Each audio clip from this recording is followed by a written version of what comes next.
R&D Deputy Director of CAS Systems Group, and we produce both different types of construction materials for control separation layer.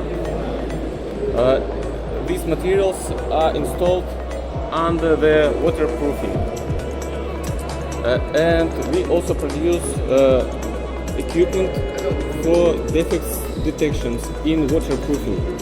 We can find even very small defects in any kind of dielectric waterproofing. We determine the very precise position of the defect. And the same for the bitumen primer. We produce also materials, additive for bitumen primers, also to find the defects. We can find also precisely. This works for the roofs, for the walls, underground walls, for the pools,